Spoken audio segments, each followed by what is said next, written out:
قرآن جو ہے وہ خاموش ہے، وہاں پہ کوئی ذکر نہیں کہ یہ اسماعیل تھا۔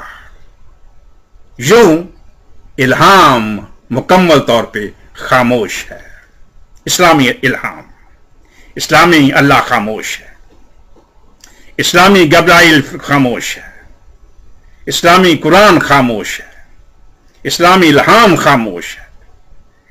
اسلامی جو قبیلے ہیں اسماعیل کے، انہوں نے کبھی یہ نہیں کہا کہ جو قربانی تھی وہ ہمارے باپ کی ہوئی تھی یا اس کو پیش کیا گیا تھا۔ اسلامی حاجرہ نے کس جگہ نہیں کہا کہ قربانی میرے بیٹی کی ہونے والی تھی، کس جگہ نے بیان کیا گیا؟ سیمی سیمسن چوڑے کا داماد ابراہیم قادری، الحمدللہ رب العالمین والصلاۃ والسلام علی سید المرسلین۔ میرے سسر سیمی سیمسن نے جھوٹ بولنے، غلط بیانی کرنے اور دھوکہ دہی کا ریکارڈ قائم کرنا ہے۔ یہ امید ہے کہ میرے سسر کو ایسے ہی دین اسلام پر اعتراضات کرتے ہوئے اور ایسے جھوٹ اور بہتان باندھتے ہوئے اور غلط بیانی کرنے کے record guns book of record میں اس کا نام درج ہو جائے گا۔ تو اس سے پہلے ہی انشاءاللہ ہم نے اس کا تو ہم آگے چلتے ہیں۔ بہرحال مرے ہوئے لوگوں کا بھی نام آتا ہے، جو لوگ جہنم واصل ہو جاتے ہیں ان کا نام بھی گنز بک آف ریکارڈ میں آتا ہے۔ تو قرآن پاک میں بالکل واضح ہے، حضرت اسماعیل علیہ السلام کی قربانی کے بارے میں اللہ رب العزت نے بالکل واضح فرمایا ہے قرآن پاک میں۔ اس کو آپ دیکھیں گے سورہ 37 آیت 100، یہ سورہ 37 آیت 100 تا 112 تک جو ہے وہ حضرت اسماعیل علیہ السلام کی قربانی کے بارے متعلق ہے۔ تو میں پڑھتا ہوں آپ کے سامنے۔ اللہ الہی مجھے لائق اولاد دے، تو ہم نے اسے خوشخبری سنائی ایک عقل مند لڑکے کی، تو ہم نے اسے خوشخبری سنائی ایک عقل مند لڑکے کی۔ پھر جب وہ اس کے ساتھ کام کے قابل ہو گیا، کہا آئے میرے بیٹے، میں نے خواب دیکھا، میں تجھے ذبح کرتا ہوں، اب تو دیکھ تیری کیا رائے ہے۔ کہا آئے میرے باپ، کیجئے جس بات کا آپ کا حکم ہوتا ہے، خدا نے چاہا تو قریب ہے کہ آپ مجھے صابر پائیں گے۔ تو جب ان دونوں نے ہمارے حکم پر گردن رکھی اور باپ نے بیٹے کو ماتھے کے بل لٹایا، اس وقت کا حال نہ پوچھ، اور ہم نے اسے ندا فرمائی کہ اے ابراہیم، بے شک تو نے خواب سچ کر دکھایا، ہم ایسا ہی صلہ دیکھتے ہیں نیکوں کو، بے شک یہ روشن جانچ تھی، اور ہم نے ایک بڑا ذبیحہ اس کا فدیہ میں دے کر اسے بچا لیا، اور ہم نے پچھلوں میں اس کی تعریف باقی رکھی۔ سلام ہو ابراہیم پر، ہم ایسا ہی صلہ دیتے ہیں نیکوں کو، بے شک وہ ہمارے اعلیٰ درجہ کے کامل ایمان بندوں میں ہے۔ یہ 111 تک حضرت اسماعیل علیہ السلام کی قربانی کا چیپٹر کلوز ہو گیا۔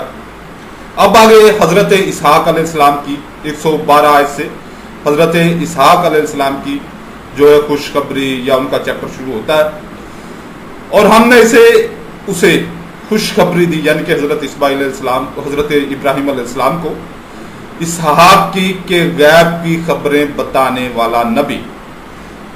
اب یہاں پر یہ دیکھیں کہ حضرت اسماعیل علیہ السلام کی جب خوشخبری دی گئی تو صرف ایک عقل مند لڑکا فرمایا گیا، اور جب حضرت اسحاق علیہ السلام کی خوشخبری دی گئی تو غیب کی خبریں بتانے والا یعنی کہ نبی کا جو ہے وہ اس کی خوشخبری دی کی کہ وہ ایک نبی ہوں گے۔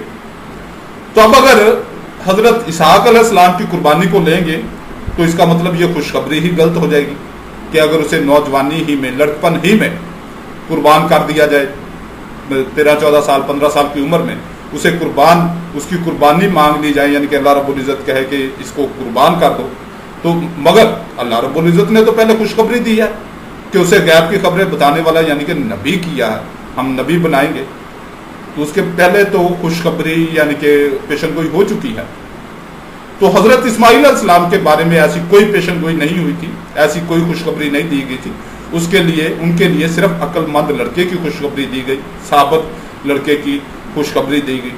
تو اللہ رب العزت نے حضرت اسماعیل علیہ السلام کو جب قربانی کا چیپٹر ختم ہوتا ہے تو اس کے بعد جو ہے وہ نبوت کی خوشخبری دی، اور کتاب میں اسماعیل کو یاد کرو، یہ آپ سورہ مریم یعنی کہ 19ویں سورہ مبارکہ اور اس کی 54 آیت میں یہ آپ پڑھیں گے، اور کتاب میں اسماعیل کو یاد کرو بے شک وہ وعدے کا سچا تھا، یعنی کہ جب اس نے یہ وعدہ کیا اپنے والد محترم کے ساتھ، حضرت ابراہیم علیہ السلام کے ساتھ، کہ اے باپ آپ مجھے صبر کرنے والا پائیں گے، تو وہ انہوں نے صبر کیا، چھری کے نیچے گردن رکھ دی، اور رسول تھا غیب کی خبریں بتاتا، یعنی کہ انہیں ساتھ ہی یہ بتا دیا گیا کہ وہ صرف صابر عقل مند ہی نہیں، اللہ رب العزت کے نبی بھی ہیں۔ تو یہاں تو کلیئر ہو گیا، اوکے ہو گیا۔ اب ہم دیکھتے ہیں کہ بائبل میں حضرت ابراہیم علیہ السلام سے ملتا جلتا ایک کریکٹر ہے۔ حضرت ابراہیم علیہ السلام کا کریکٹر نہیں ہے، حضرت ابراہیم علیہ السلام کا ذکر مبارکہ نہیں ہے بائبل میں، حضرت ابراہیم علیہ السلام سے ملتا جلتا 100% نہیں، زمین و آسمان کا فرق ہے۔ یہاں پر جو ہے یہاں پر نام ہے ابراہام، یہ ایک کریکٹر ہے جس کو یہ مسیحی چوڑے ابراہیم علیہ السلام کے ساتھ نتھی کرنے میں بڑی خوشی محسوس کرتے ہیں۔ ابراہیم علیہ السلام کہنے میں جیسے حضرت عیسیٰ علیہ السلام کو یسوع ثابت کرنے میں جتے رہتے ہیں، اسی طرح ابراہام کو جو ہے وہ ابراہیم ثابت کرنے میں بھی یہ جتے رہتے ہیں۔ تو اس کو ہم دیکھیں گے کہ اس کا بڑا عجیب و غریب کریکٹر ہے، عجیب و غریب، سمجھ میں عقل میں نہ آنے والا، بالکل ہی عقل سے ہٹ کر ایک کریکٹر، ایک عجیب و غریب دعوے، جیسے بائبل دعویٰ کرتی ہے نیا عہد نامہ پرانے عہد ناموں میں کہ جو ہے یسوع وہ ایک کنواری سے پیدا ہوا جس سے مرد نے نہیں چھوا، جبکہ بائبل ساتھ ہی اس کے یسوع کے 2 نسب نامے یوسف بن یعقوب اور یوسف بن ایلی سے بتا کر یہ ثابت کرتی ہے کہ یسوع 2 مختلف باپوں کی، بلکہ 3 باپوں کی، کیونکہ بائبل کا خدا ہے وہ بھی مریم کے ساتھ عشق پیچے کرتا ہے۔ وہ پچھلے بیانات میں ثابت کر چکا ہوں کہ بائبل کا خدا جو ہے وہ بھی مریم کے ساتھ اٹیچ ہے، سیکس کیا، ہم بستری کی یا اس کے ساتھ عشق لڑائے۔ تو اس طرح یسوع جو ہے وہ 3 والدوں کی اولاد ہو گیا، تو گو کہ اسے کماری کا بیٹا کہا گیا۔ اسی طرح یہ ابراہم ہے، اسے ایمانداروں کا باپ اور فلاں ٹمکاں بہت کچھ اس کے بارے میں کہا گیا، مگر جب ہم اس کا کریکٹر دیکھتے ہیں بائبل کے مطابق تو بڑا ہی عجیب و غریب ہے۔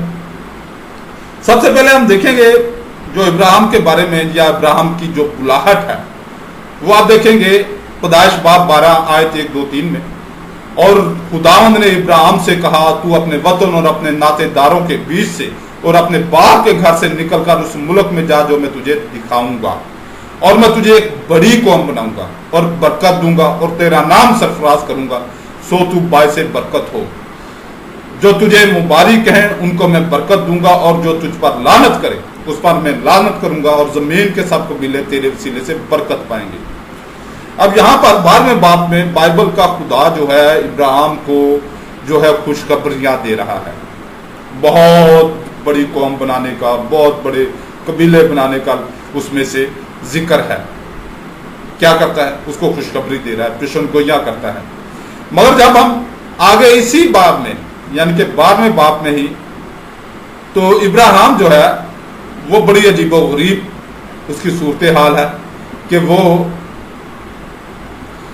اسی باب میں ہی اور 20 باب میں 20 باب 9 تا 12 آیت تک کے مطابق جو ابراہم ہے وہ فرعون کو اور ابھی ملک بادشاہ کو اپنی جان کے خوف سے، اب مرنے کے خوف سے، اپنی بیوی کو اپنی بہن بتاتا ہے، اور ان 2 بادشاہوں کے پاس مال دنیا لے کر اپنی بیوی کو بھیجتا ہے، ہم بستری کے لیے بھیجتا ہے۔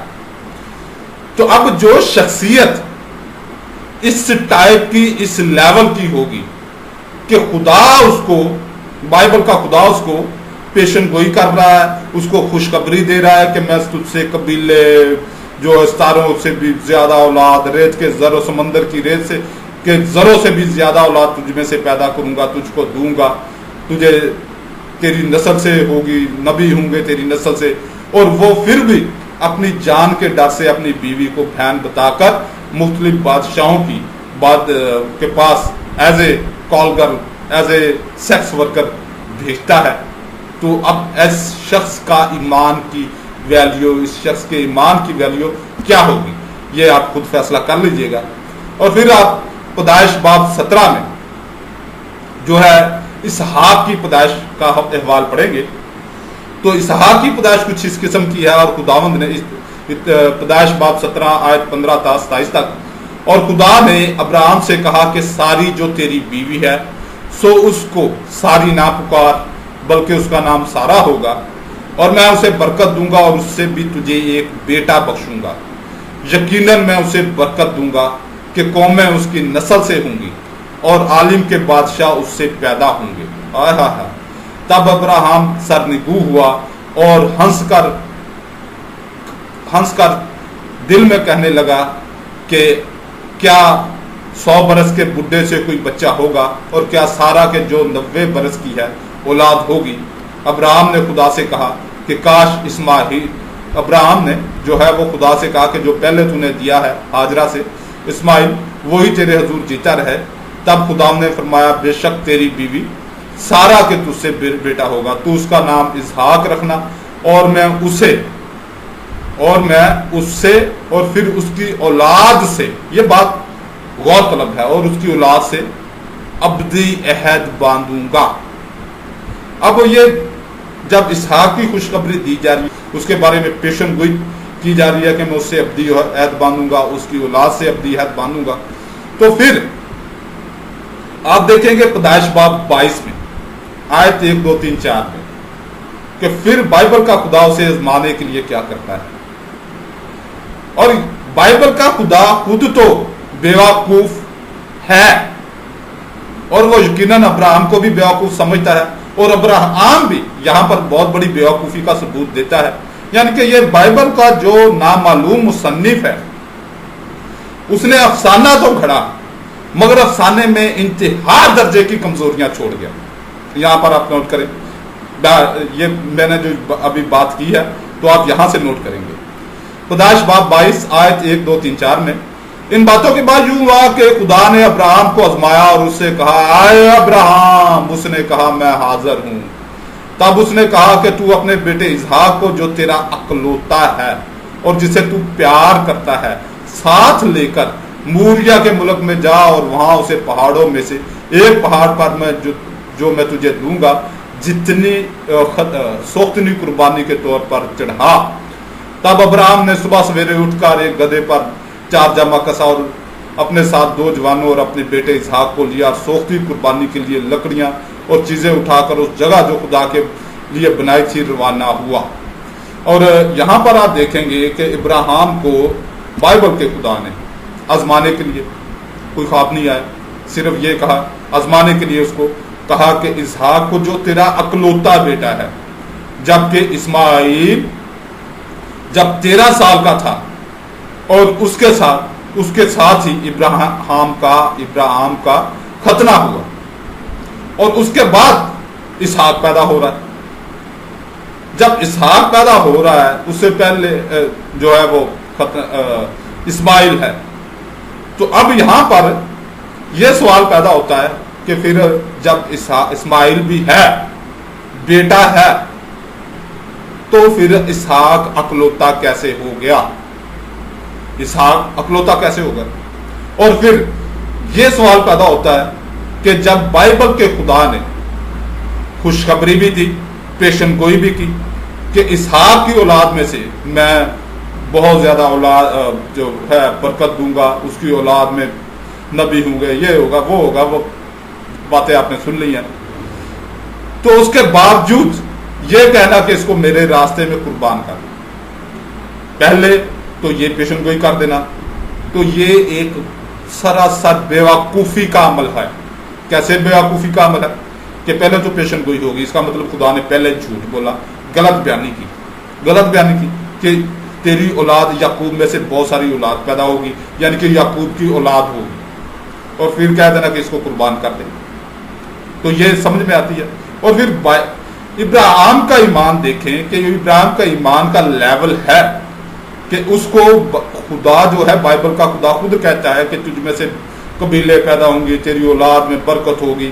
اس کے باوجود وہ خوف سے، دو بادشاہوں کے خوف سے، فرعون کے اور ابی ملک کے خوف سے، اپنی حقیقی بیوی کو بہن بتا کر ایز اے سیکس ورکر ان بادشاہوں کے پاس بھیجتا ہے. کیا اس وقت اس کا خدا پر ایمان نہیں تھا کہ وہ مجھے بچائے گا؟ وہ اپنی بیوی کو وہ ان کے پاس بھیج دیتا ہے. تو یہ سراسر افسانہ سازی ہے. قرآن پاک سے یہ مستعار لی گئی ہوں چیزیں، قرآن پاک سے یہ چیزیں لی گئی. حضرت ابراہیم علیہ السلام کا واقعہ، حضرت ابراہیم علیہ اسماعیل السلام کی قربانی، اور ان کو گھڑا گیا. اور اس افسانہ ساز نے جس نے بائبل لکھی، نامعلوم مصنف نے عجیب و غریب رنگ دے کر نقل کی، مگر نقل کے لیے عقل کی ضرورت ہے. تو یہ بات یاد رکھیں کہ یہ جو کریکٹرز ہیں، یہ رومن بت پرستی نے جو یہ کریکٹر لیے، یہ قرآن پاک سے لیے، اور ان کریکٹرز کو عجیب و غریب افسانہ سازی کی گئی. ان کریکٹرز کی عجیب و غریب افسانہ سازی کی گئی. جیسے آپ نوٹ کریں کہ جیسے ہمارے جو یہ گالی صوفی ہوتے ہیں، گالی صوفی، یہ پیر صاحب جو قبروں پہ بیٹھتے ہیں، یہ بڑے عجیب و غریب افسانے گھڑتے رہتے ہیں اولیاء کرام کے بارے میں، انبیاء کرام کے بارے میں. اگر آپ ان کے پاس بیٹھیں تو قرآن و حدیث سے بالکل ہٹ کر انبیاء کرام کا تذکرہ کریں گے، اولیاء کرام کا تذکرہ کریں گے. اسی طرح یہ جو جعلی مصنف ہے بائبل کا، جو پرانے عہد نامے کا، نیا عہد نامے کا، اس نے قرآن پاک سے ایسے ہی کچھ واقعات لے کر ان کو جعل سازی سے انتہائی غلط طریقے سے بائبل میں جو ہے وہ درج کیا، اور ان کرداروں کو بالکل مسخ کر کے عجیب و غریب کرداروں میں ڈھال دیا. اللہ رب العزت آپ کو بائبل کو، مسیحت کو سمجھ کر اسلام قبول کرنے کی توفیق عطا فرمائے. آمین. بائبل مقدس کا پدی والا خدا، جو یرمیہ کی کتاب اس کا 42واں باب 10ویں آیت، تو جب خدا اپنے انصاف کے تقاضے کو پورا کرتا ہے تو وہ اس کے بدی کے زمرے میں آتا ہے. یسوع المسیح کا جو سارا جو نسب نامہ ہے، اس کا مطلب یہ ہے کہ بیسٹرڈ جیزس، حرام زادہ یسوع. غلطیوں کے نام خط نئے عہد نامے میں 3 باب اس کے 13ویں آیت پڑھ لینا. لعنتی یسوع، وہ لعنتی بنا. دیکھیے 2 کرنتھیوں اس کا 4 باب اس کی 4 آیت. یعنی ان بے ایمانوں کے واسطے جن کی عقلوں کو اس جہاں کے خدا نے اندھا کر دیا ہے. اس جہان کے خدا نے یعنی شیطان نے. اور اس جہان کا خدا کون ہے؟ یہ ابلیس ہے، یہ شیطان ہے. اور اس جہان کا خدا ابلیس ہے. یسوع میں اور کتے میں کوئی فرق نہیں ہے. کتا ہے، یسوع بھی کتا ہے. بائبل مقدس کا خدا بہترین قسم کا دلہ ہے کہ یسوع المسیح جو کائنات کا مالک ہے اور الوہیت کا منبع ہے اور الفا اور اومیگا ہے، بادشاہوں کا بادشاہ ہے، خداوندوں کا خدا ہے، بہترین قسم کا دلہ ہے. فرمانے اللہ رب العزت ہے، بے شک جو ایمان لائے اور اللہ کے لیے گھر بار چھوڑے اور اللہ کی راہ میں اپنے مالوں اور جانوں سے لڑے، اگر وہ دین میں تم سے مدد چاہیں تو تم پر مدد دینا واجب ہے. سورہ الانفال آیت 72. غیر مسلم جب اسلام قبول کرتا ہے، اس کا خاندان، رشتہ دار، برادری اس کی جان کی دشمن بن جاتی ہے، اس پر تشدد ہوتا ہے، اسے گھر سے نکال دیا جاتا ہے، وہ تہی دست و تہی دامن ہو جاتا ہے. اس صورت میں امت مسلمہ کی ذمہ داری بنتی ہے کہ اسے پوری طرح دین و دنیا میں بحال کیا جائے. نیو مسلم کا اکرام کرنا میرے آقا کریم صلی اللہ علیہ وسلم کی سنت مبارکہ ہے.